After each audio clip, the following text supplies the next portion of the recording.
Hey everybody. Oh, I was gonna do a video where I like give you one of my talks that I would normally do at like a convention or something like that.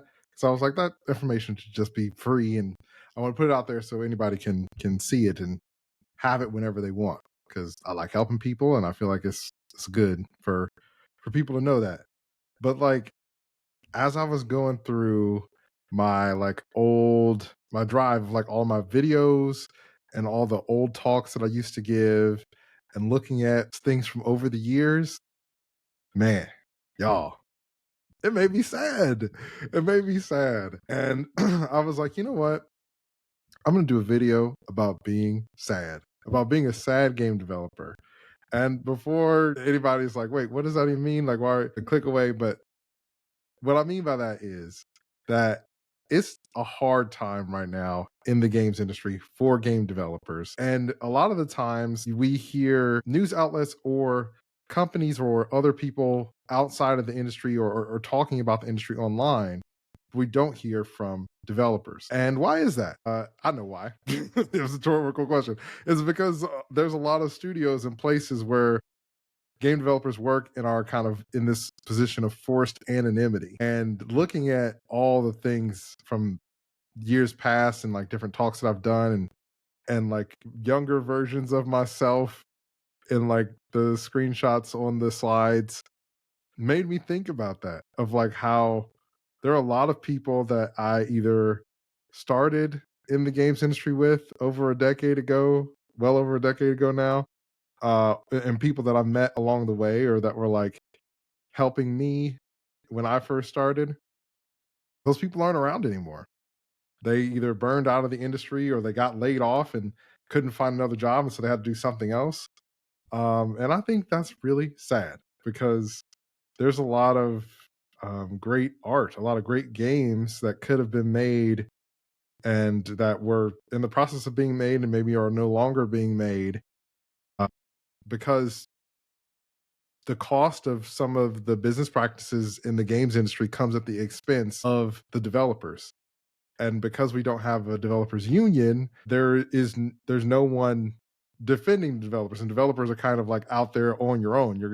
You're like the purest version of an independent contractor. Like unless you have a lawyer or you're like a writer or something that has an agent also, then you're completely on your own. And even if you do have a lawyer or an agent, you're still pretty much on your own because they may not negotiate things in the games industry. And if they do, your company that you're applying to, like a Activision, Blizzard, whatever one of these big companies, may not even negotiate with your representation because that's uncommon. So anyway, all that to say, looking at old stuff from years past bums me out. It bums me out, man, because I love games and I believe, like with my whole chest, I believe that games and art come from people and the people are not in a good spot. They're not being cared for. They're being tossed away like trash. And honestly, that makes me really upset.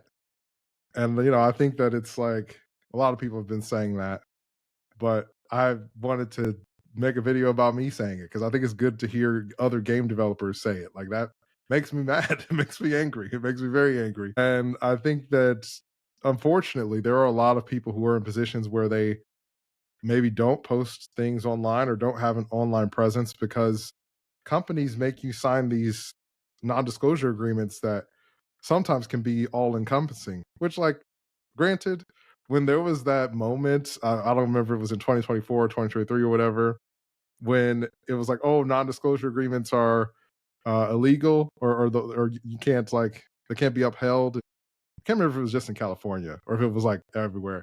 But for a moment, it was like, oh, wait a minute. Anyway, I digress. Unfortunately, there are a lot of game developers out there who are in positions of forced anonymity. And I think that's really unfortunate because not only are there a lot of talented artists and people who have so many different skills, think of all the different things we could learn from one another if the information wasn't being controlled by these studios that are preventing people from even sharing information online. And I mean, like, I've had that experience.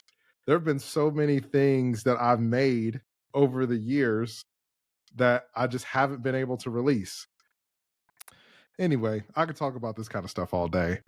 I'm going to make more videos just kind of talking about what it's actually like to be a game developer and hopefully find ways that I can bring other developers' voices into the spotlight, because I think learning about other developers and sharing their stories is really important. And it's the only way that like people can start to see the humans, the people behind the numbers. Like when you see those big numbers of people getting laid off at these big companies of like 10,000 people, 20,000, whatever, how many people has been laid off in a given year, each one of those individual people is struggling.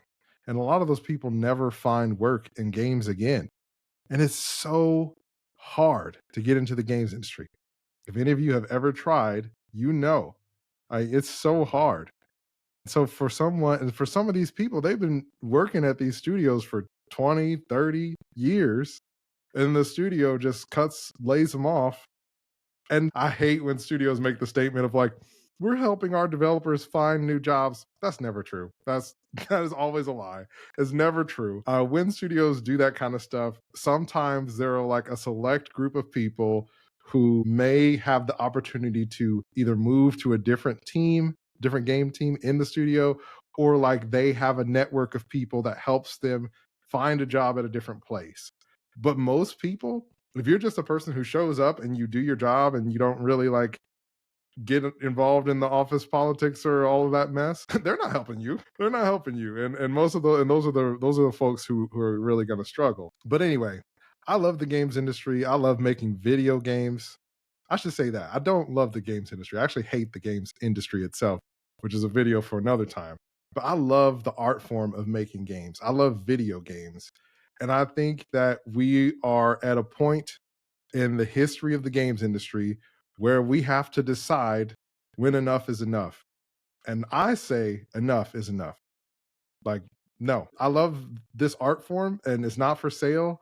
And I'm not gonna like not say anything about it anymore. So anyway, I hope that this was enlightening for someone. Because it was nice for me to be able to just say it after all these years. But thank you for checking out my channel. Be sure to like and subscribe, and I'll see you in the next one.